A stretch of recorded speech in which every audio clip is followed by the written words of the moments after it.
Dandavat Pranam. Namaste. All glories to Srila Bhakti Rakshak Sridhardev Goswami Maharaj Ki Jai. All glories to Om Vishnupad Srila Bhakti Vedanta Swami Prabhupada Ki Jai. All glories to Śrīmad-Bhāgavatam Ki Jai. Canto 1, Chapter 2, Text 24.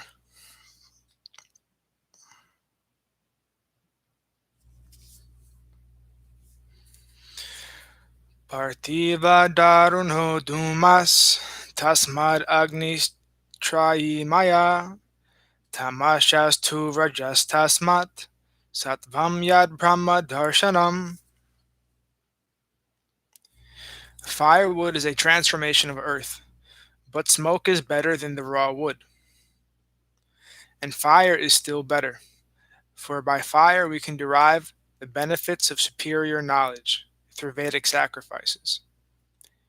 Similarly, passion, rajas, is better than ignorance, tamas, but goodness, sattva, is best because by goodness one can come to realize the absolute truth. Purport from Srila A.C. Bhaktivedanta Swami Prabhupada. As explained above, one can get release from the conditioned life of material existence by devotional service to the personality of Godhead. It is further comprehended herein that one has to raise to the platform of the mode of goodness, sattva, so that one can be eligible for the devotional service of the Lord. But if there are impediments on that progressive path, anyone, even from the platform of tamas, can gradually rise to the sattva platform by the expert direction of by the spiritual master. Sincere candidates must therefore approach an expert spiritual master for such a progressive march, and the bona fide expert spiritual master is competent to direct the disciple from any stage of life, tamas, rajas, or sattva. It is a mistake, therefore, to consider that worship of any quality or any form of the Supreme Personality of Godhead is equally beneficial.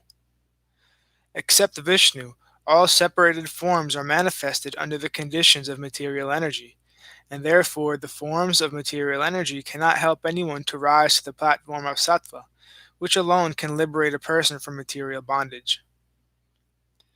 The uncivilized state of life, or the life of the lower animals, is controlled by the mode of tamas. The civilized life of man, with a passion for various types of material benefits, is the stage of rajas. The rajas stage of life gives the slight clue to the realization of the absolute truth in the forms of fine sentiments in philosophy, art, and culture, with moral and ethical principles. But the mode of sattva is a still higher stage of material quality, which actually helps one in realizing the absolute truth. In other words, there is a qualitative difference between the different kinds of worshipping methods, as well as the respective results derived from the predominating deities, namely Brahma, Vishnu, and Hara, or Lord Shiva.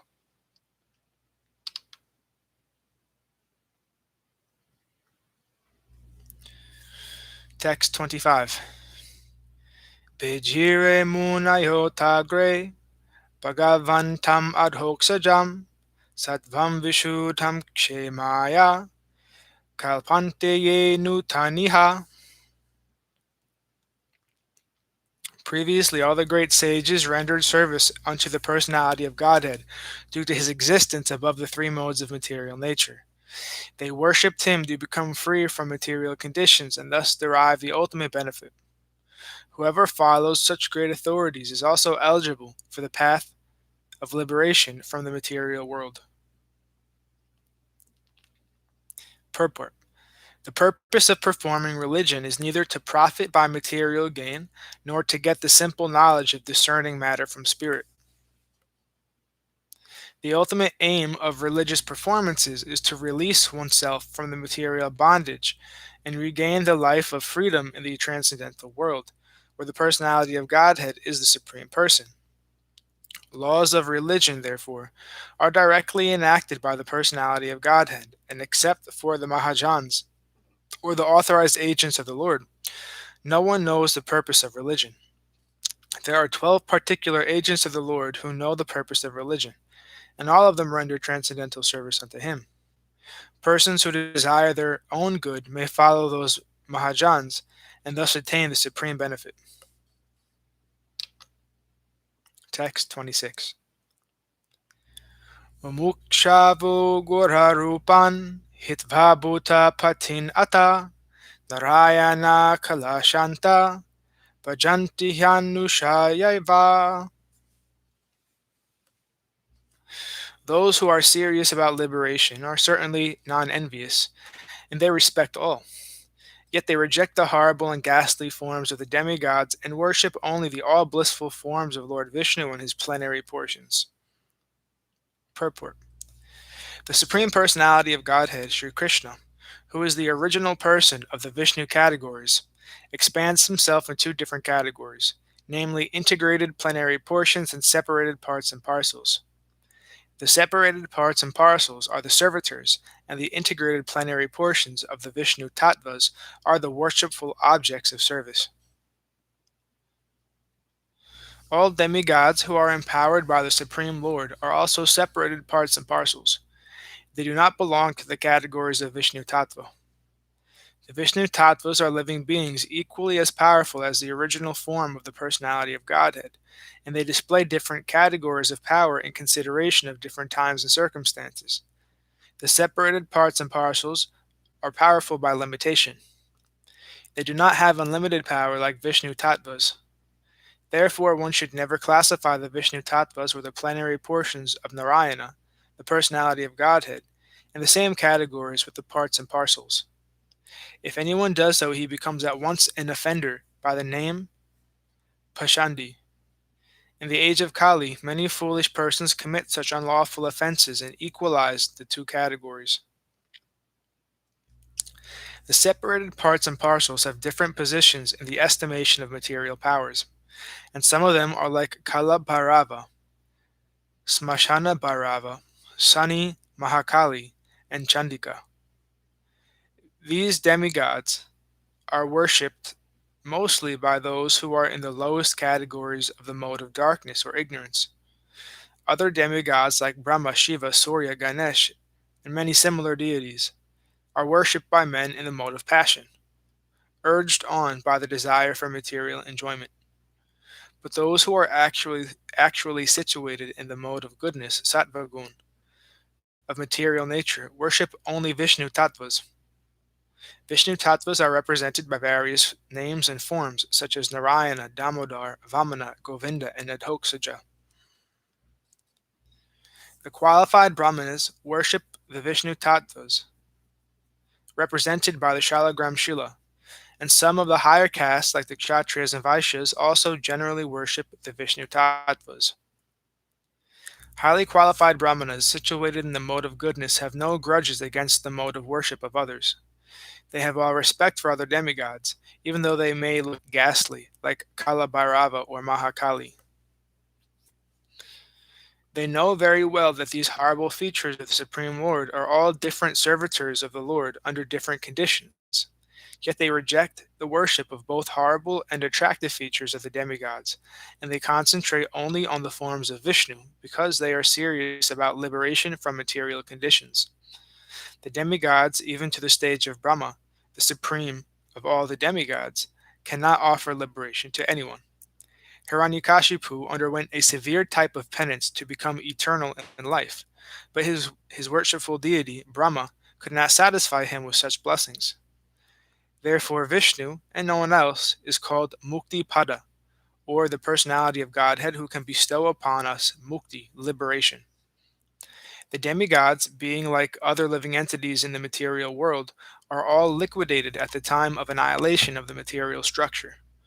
They are themselves unable to get liberation, and what to speak of giving liberation to others. The demigods can award the worshippers some temporary benefit only, and not the ultimate one. It is for this reason only that candidates for liberation deliberately reject the worship of the demigods, although they have no disrespect for any one of them. Text 27. Rajastama prakritaya Samashila bhajanti vai Pitra bhuta prajisadin Shiyashvarya prajipseva. Those who are in the modes of passion and ignorance worship those in the same category, namely the forefathers, other living beings, and the demigods, who are in charge of cosmic activities, for they are urged by a desire to be materially benefited with women, wealth, power, and progeny. Purport. There is no need to worship demigods of whatsoever category if one is serious about going back to Godhead. In Bhagavad Gita 7.20 and 7.23, it is clearly said that those who are mad after material enjoyment approach the different demigods for temporary benefits, which are meant for men with a poor fund of knowledge. We should never desire to increase the depth of material enjoyment. Material enjoyment should be accepted only up to the point of the bare necessities of life, and not more or less than that. To accept more material enjoyment means to bind oneself more, and more to the miseries of material existence. More wealth, more women, and false aristocracy are some of the demands of the materially disposed man, because he has no information of the benefit derived from Vishnu worship. By Vishnu worship, one can derive benefit in this life as well as in life after death. Forgetting these principles, foolish people who are after more wealth, more wives, and more children worship various demigods. The aim of life is to end the miseries of life and not to increase them. For material enjoyment, there is no need to approach the demigods. The demigods are but servants of the Lord. As such, they are duty bound to supply necessities of life in the form of water, light, air, etc. One should work hard and worship the Supreme Lord by the fruits of one's hard labor for existence, and that should be the motto of life. One should be careful to execute occupational service with faith in God in the proper way, and that will lead one gradually on the progressive march back to Godhead. Lord Sri Krishna, when he was personally present at Vrajadam, stopped the worship of the demigod Indra and advised the residents of Vraja to worship by their business and to have faith in God. Worshipping the multi-demigods for material gain is practically a perversity of religion. This sort of religious activity has been condemned in the very beginning of Bhagavatam as Kaitava Dharma. There is only one religion in the world to be followed by one and all, and that is the Bhagavat Dharma, or the religion which teaches one to worship the Supreme Personality of Godhead and no one else. Texts 28 through 29. Vasudeva Paraveda, Vasudeva Paramaka, Vasudeva Parayoga, Vasudeva Parakriya, Vasudeva Param Jnanam, Vasudeva Param Tapa, Vasudeva Paro Dharmo, Vasudeva Paragati. In the revealed scriptures, the ultimate object of knowledge is Sri Krishna, the personality of Godhead. The purpose of performing sacrifice is to please him. Yoga is for realizing him. All fruitive activities are ultimately rewarded by him only. He is supreme knowledge, and all severe austerities are performed to know him. Religion, dharma, is rendering loving service unto him. He is the supreme goal of life. Purport from Srila A.C. Bhaktivedanta Swami Prabhupada. That Sri Krishna, the personality of Godhead, is the only object of worship is confirmed in these two shlokas. In the Vedic literature, there is the same objective, establishing one's relationship and ultimately reviving our lost loving service unto him. That is the sum and substance of the Vedas. In the Bhagavad Gita, the same theory is confirmed by the Lord in his own words. The ultimate purpose of the Vedas is to know him only. All the revealed scriptures are prepared by the Lord through his incarnation in the body of Srila Vyasadeva, just to remind the fallen souls conditioned by material nature of Sri Krishna, the personality of Godhead. No demigod can award freedom from material bondage. That is the verdict of all the Vedic literatures. Impersonalists who have no information of the personality of Godhead minimize the omnipotency of the Supreme Lord, and put him on equal footing with all other living beings. And for this act, such impersonalists get freedom from material bondage only with great difficulty. They can surrender unto him only after many, many births in the culture of transcendental knowledge. One may argue that the Vedic activities are based on sacrificial ceremonies. That is true. But all such sacrifices are also meant for realizing the truth about Vasudeva. Another name of Vasudeva is yajna, sacrifice, and in the Bhagavad Gita it is clearly stated that all sacrifices and all activities are to be conducted for the satisfaction of yajna, or Vishnu, the personality of Godhead. This is the case also with the yoga systems. Yoga means to get into touch with the Supreme Lord.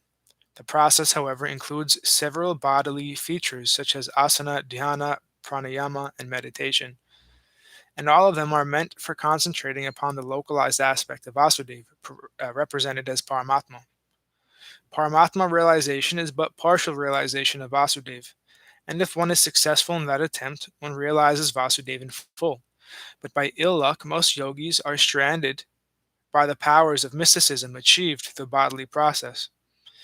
Ill-fated yogis are given a chance in the next birth by being placed in the families of good learned brahmanas or in the families of rich merchants in order to execute the unfinished task of Vasudeva realization. If such fortunate brahmanas and sons of rich men properly utilize the chance, they can easily realize Vasudeva by good association with saintly persons. Unfortunately, such preferred persons are captivated again by material wealth and honor, and thus they practically forget the aim of life. This is also so for the culture of knowledge. According to Bhagavad Gita, there are 18 items in culturing knowledge. By such culture of knowledge, one becomes gradually prideless, devoid of vanity, non-violent, forbearing, simple, devoted to the great spiritual master, and self-controlled. By culture of knowledge, one becomes unattached to hearth and home and becomes conscious of the miseries due to death, birth, old age, and disease. And all culture of knowledge culminates in devotional service to the personality of Godhead, Vasudeva. Therefore, Vasudeva is the ultimate aim in culturing all different branches of knowledge. Culture of knowledge, leading one to the transcendental plane of meeting Vasudeva, is real knowledge. Physical knowledge in its various branches is condemned in Bhagavad Gita as agyan, or the opposite of real knowledge. The ultimate aim of physical knowledge is to satisfy the senses, which means prolongation of the term of material existence, and thereby continuance of the threefold miseries. So prolonging the miserable life of the material existence is nescience. But the same physical knowledge leading to the way of spiritual understanding helps one to end the miserable life of physical existence and to begin the life of spiritual existence on the plane of Vasudeva. The same applies to all kinds of austerities. Tapasya means voluntary acceptance of bodily pains to achieve some higher end of life. Ravana and Hiranyakashipu underwent a severe type of bodily torture to achieve the end of sense gratification. Sometimes modern politicians also undergo severe types of austerities to achieve some political end. This is not actually tapasya. One should accept voluntary bodily inconvenience for the sake of knowing Vasudeva, because that is the way of real austerities. Otherwise, all forms of austerities are classified as modes of passion and ignorance. Passion and ignorance cannot end the miseries of life. Only the mode of goodness can mitigate the threefold miseries of life. Vasudeva and Devaki, the so-called father and mother of Lord Krishna, underwent penances to get Vasudeva as their son. Lord Sri Krishna is the father of all living beings. Therefore, he is the original living being of all other living beings. He is the original, eternal enjoyer amongst all other enjoyers.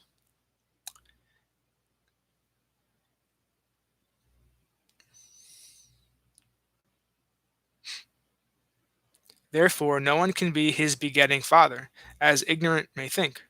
Lord Sri Krishna agreed to become the son of Vasudeva and Devaki upon being pleased with their severe austerities. Therefore, if any austerities have to be done, they must be done to achieve the end of knowledge, Vasudeva. And the source for Lord Krishna being the father of all living beings is Bhagavad Gita, chapter 14, text 4. Vasudeva is the original personality of Godhead. Lord Sri Krishna, as explained before, the original personality of Godhead, expands himself by innumerable forms. Such expansion of forms is made possible only by his various energies. His energies are also multifarious, and his internal energies are superior in external energies, inferior in quality. They are explained in Bhagavad Gita, chapter 7, texts 4 through 6, as the para and the apara prakritis. So his expansions of various forms which take place via the internal energies are superior forms, whereas the expansions which take place via the external energies are inferior forms. The living entities are also his expansions. The living entities who are expanded by his internal potency are eternally liberated persons, whereas those who are expanded in terms of material energies are eternally conditioned souls. Therefore, all culture of knowledge, austerities, sacrifice, and activities should be aimed at changing the quality of the influence that is acting upon us. For the present, we are all being controlled by the external energy of the Lord. And just to change the quality of the influence, we must endeavor to cultivate spiritual energy. In the Bhagavad Gita, it is said that those who are Mahatmas, or those whose minds have been so broadened as to be engaged in the service of Lord Krishna, are under the influence of the internal potency. And the effect is that such broad minded living beings are constantly engaged in the service of the Lord without deviation. That should be the aim of life. And that is the verdict of all the Vedic literatures. No one should bother himself with fruitive activities or dry speculation about transcendental knowledge. Everyone should at once engage himself in the transcendental loving service of the Lord. Nor should one worship different demigods who work as different hands of the Lord for creation, maintenance, or destruction of the material world. There are innumerable powerful demigods who look over the external management of the material world. They are all different assisting hands of Lord Vasudeva. Even Lord Shiva and Lord Brahma are included in the list of demigods, but Lord Vishnu or Vasudeva is always transcendentally situated. Even though he accepts the quality of goodness of the material world, he is still transcendental to all the modes of material nature. The following example will clear that matter more explicitly. In the prison house, there are prisoners and the managers of the prison house. Both the managers and the prisoners are bound by the laws of the king. But even though the king sometimes comes in the prison house, he is not bound by the laws of the prison house. The king is therefore always transcendental to the laws of the prison house, as the Lord is always transcendental to the laws of the material world.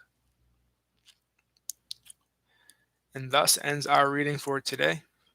We'll continue from text 30 on Friday. All glories to Om Vishnupad Srila Bhakti Nirmala Acharya Maharaj Ki Jai. All glories to Om Vishnupad Sripad Bhakti Madhava Puri Maharaj Ki Jai. All glories to our Rupanuga Guru Varga Ki Jai. All glories to the assembled devotees. All glories to the worldwide devotees. Bhaktivinoda Ki Jai. All glories to Sripad Bhakti Niskam Shanta Maharaj Ki Jai. All glories to Sripad Bhakti Vigyan Moni Maharaj Ki Jai. All glories to Navadvip Dham Ki Jai, Mayapur Dham Ki Jai. All glories to Vrindavan Dham Ki Jai.